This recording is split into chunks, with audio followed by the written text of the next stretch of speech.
रात के आखिरी पहर का समय था। आसमान पर चांद की रोशनी मंद हो चुकी थी और शहर के ऊंचे स्तंभों पर लगे मशालें हल्की हल्की जल रही थीं। ये रोम का एक प्राचीन साम्राज्य का राजधानी था। भव्य इमारतें, सुनहरे बुत और अत्याचार से भरे कानूनों का शहर। यहाँ एक राजा शासन करता था, दकियानूस, एक ऐसा व्यक्ति जिसने अपने घमंड में घोषणा कर रखी थी, मैं ही भगवान हूँ, मेरी पूजा करो वरना मौत के लिए तैयार रहो। इसके दरबार में रोजाना सैकड़ों लोग सिजदा करते और जो न करते उन्हें या तो बंदी बना लिया जाता या मार दिया जाता। लोगों के दिलों में डर था, विश्वास नहीं। बुतों के सामने झुकना ही पूजा समझ लिया गया था। लेकिन उन्हीं अंधेरों के बीच शहर के एक कोने में 7 युवक थे, सुंदर, नेक दिल और समझदार। इनमें से कुछ अमीर घरानों से थे, कुछ सैनिक और कुछ दरबारी बेटे। लेकिन एक चीज सब में सामान्य थी, उनके दिलों में अल्लाह की पहचान की चिंगारी जाग उठी थी। एक दिन वे सभी शहर के बाहर एक पुराने बाग में इकट्ठे हुए। पेड़ों की छाया में एक युवक बोला, क्या तुमने कभी सोचा है ये पत्थर की प्रतिमा कैसे भगवान हो सकते हैं, जो ना सुन सकते न बोल सकते, जिन्हें इंसान ने खुद तराशा है। दूसरे ने कहा, मेरे दिल में भी यही सवाल है। अगर ये भगवान हैं तो खुद को जंग लगने से क्यों नहीं बचा सकते, और अगर हम न पूजें तो हमें मारने की ताकत कहां से लाते हैं। एक और युवक ने आसमान की ओर देखा, जहां पक्षी उड़ रहे थे। वो देखो, आसमान, बादल, हवा, पेड़ सब अपनी जगह पर हैं। कोई तो है जो इन्हें संभाल रहा है, वही हमारा भगवान है। सबके दिलों में जैसे कोई नया प्रकाश उतर गया। उन्होंने फैसला किया, अब वे केवल एक अल्लाह को मानेंगे, चाहे दुनिया उनके खिलाफ क्यों ना हो जाए। कुछ दिन बीतते हैं, शहर में खबर फैल जाती है, कुछ युवक राजा के देवताओं को नकार रहे हैं। दरबारी दौड़ते हुए महल पहुंचे। राजा दकियानूस अपने सुनहरे सिंहासन पर बैठे थे। जब उन्हें बताया गया तो वो ठहाका लगाकर कहते हैं, ये युवक पागल हैं, इन्हें मेरे सामने लाओ। अगले दिन दरबार सजाया गया। लंबे स्तंभों पर मशालें जली थीं, खुशबू से वातावरण महक रहा था। लेकिन दरबार के फर्श पर कांपती आत्माएं थीं। वे 7 युवक जिन्होंने सच बोलने की हिम्मत की थी। राजा ने घमंड से कहा, मैंने सुना है तुम लोग मेरे भगवान होने का इनकार करते हो। एक युवक आगे बढ़ा, उसके चेहरे पर डर नहीं, विश्वास की चमक थी। उसने कहा, हाँ, हम इनकार करते हैं। हमारा भगवान वही है जिसने पृथ्वी और आकाश बनाया, जो जीवित है, हमेशा रहने वाला है। तुम एक इंसान हो, पैदा हुआ, बूढ़ा होगा, मर जाएगा। तुम भगवान कैसे हो सकते हो। दरबार में अचानक चुप्पी छा गई। राजा का चेहरा गुस्से से लाल हो गया। उसने चिल्लाकर कहा, तुम जानते हो कि मेरी साम्राज्य में मेरी अवज्ञा का क्या परिणाम है। युवक बोला, हम जानते हैं, लेकिन हमें परवाह नहीं। हम सच बोलने से नहीं डरते। हम अपने भगवान पर भरोसा करते हैं जो हमें संभाल रहा है। दरबार के सैनिक आगे बढ़े। उन्होंने तलवारें निकाल लीं, लेकिन राजा ने हाथ उठाकर कहा, नहीं, उन्हें कैद कर दो, मैं कल खुद उनका फैसला करूंगा। युवकों को जंजीरों में बांधकर जेल में डाल दिया गया। वहां अंधेरा, नमी और शांति थी, लेकिन उनके दिल संतुष्ट थे। रात के आखिरी पहर में एक युवक बोला, अल्लाह ने हमें आजमाया है, हमने सच कहा, अब वो हमें बचाएगा। दूसरे ने कहा, अगर हम जीवित रहे तो विश्वास फैलाएंगे, और अगर मारे गए तो शहीद कहे जाएंगे। इसी बीच वे अल्लाह से प्रार्थना करने लगे और एक अजीब सुकून उनके दिलों में उतर गया। सुबह हुई। राजा ने फैसला कर लिया, आज उन्हें जनता के सामने मार दिया जाएगा, ताकि कोई और मेरे खिलाफ न बोले। लेकिन जब सैनिक जेल पहुंचे तो दरवाजा खाली था। जंजीरें टूटी हुई पड़ी थीं और कैदी गायब थे। राजा चिल्लाया, इन्हें ढूंढो, पूरे शहर के दरवाजे बंद कर दो। लेकिन वे युवक पहले ही रात के अंधेरे में निकल चुके थे। वे शहर से दूर निकल गए, पर्वतों के बीच पथरीले रास्तों पर। उनके साथ एक कुत्ता भी था जो रास्ते में उनके पीछे आ गया, जैसे वो भी अल्लाह का संकेत बनने जा रहा हो।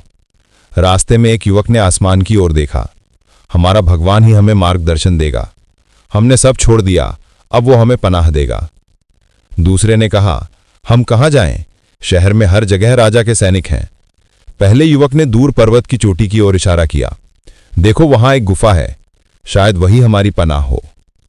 वे सभी चल पड़े, कांटेदार झाड़ियों के बीच, धूप से जलते पत्थरों पर, प्यास से थके हुए लेकिन विश्वास से मजबूत। आखिरकार वे एक पुरानी गुफा के मुंह पर पहुंचे। हवा ठंडी थी, अंदर अंधेरा लेकिन शांत। एक युवक जमीन पर बैठ गया और थके स्वर में बोला, यही जगह ठीक है, यहां हम कुछ देर आराम करेंगे। शायद हमारा भगवान हम पर रहम करे और हमारे मामले में आसानी लाए। सभी ने आसमान की ओर देखा और दिल से प्रार्थना की। फिर वे गुफा के अंदर चले गए, अल्लाह के नाम के साथ। शहर के बाहर सैनिक दौड़ते रहे, लेकिन वे विश्वास वाले युवक अब नजरों से ओझल हो चुके थे। पर्वत की चोटी पर एक गुफा के अंदर वे बैठकर अल्लाह से प्रार्थना कर रहे थे। धीरे धीरे उनकी आंखों पर नींद छा गई।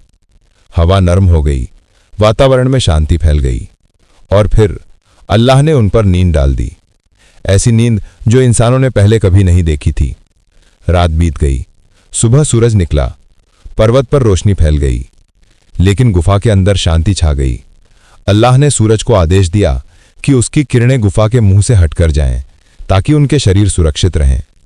पर्वत शांत खड़ा था, धरती स्थिर थी, समय जैसे रुक गया था।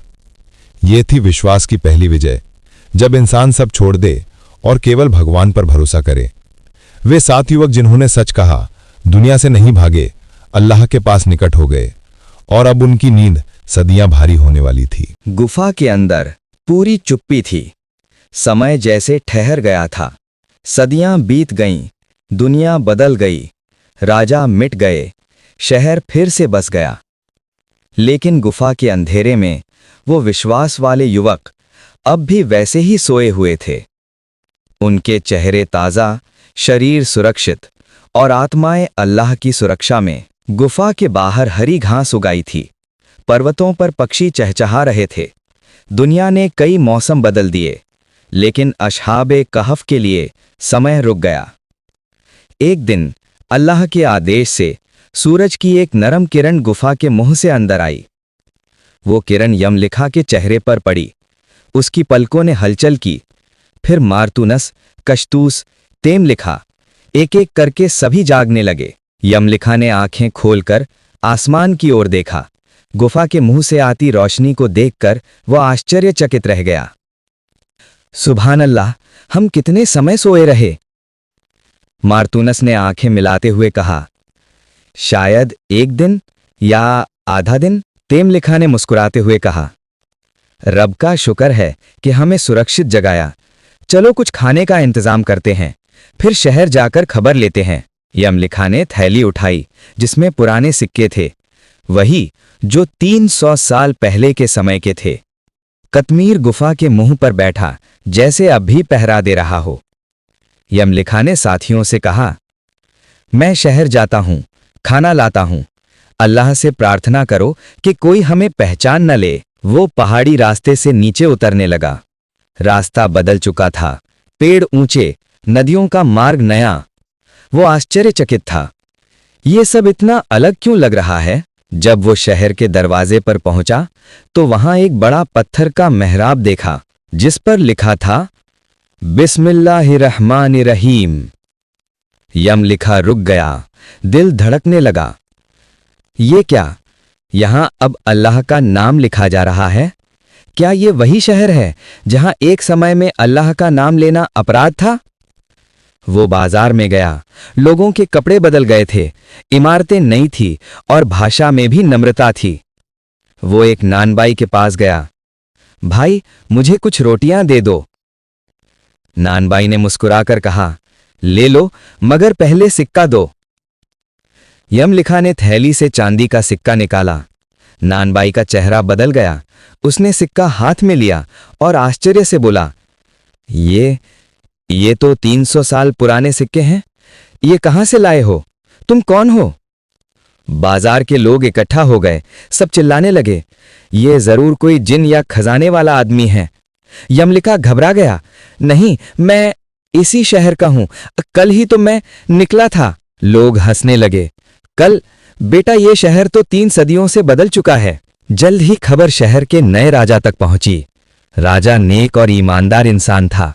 जब उसे सुना कि कोई व्यक्ति 300 साल पुराने सिक्के लेकर घूम रहा है, तो उसने कहा, इसे मेरे पास लाओ, शायद ये अल्लाह का कोई संकेत हो। यमलिखा को दरबार में लाया गया।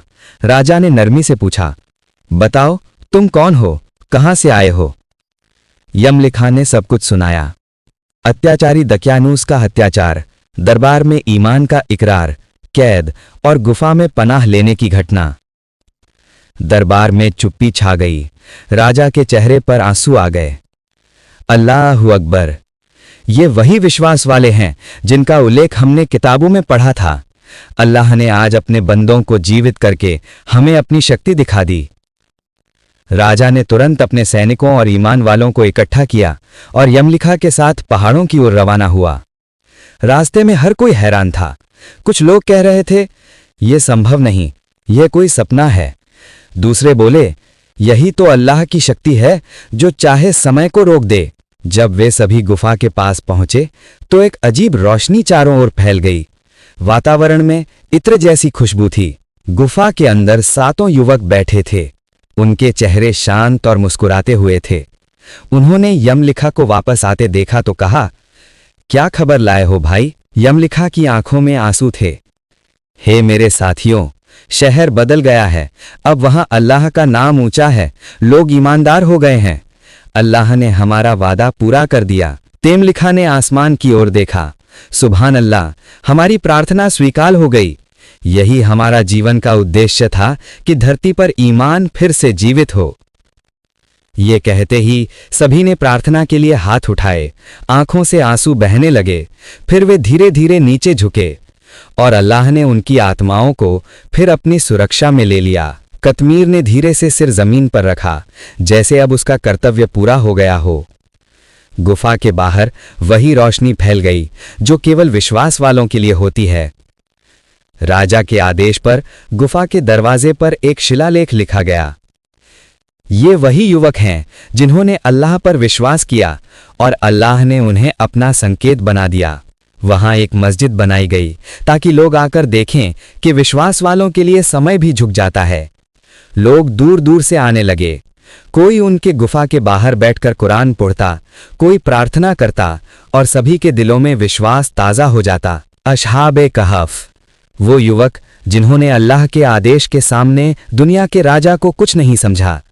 उन्होंने अपनी जानें दे दी, लेकिन विश्वास पर समझौता नहीं किया।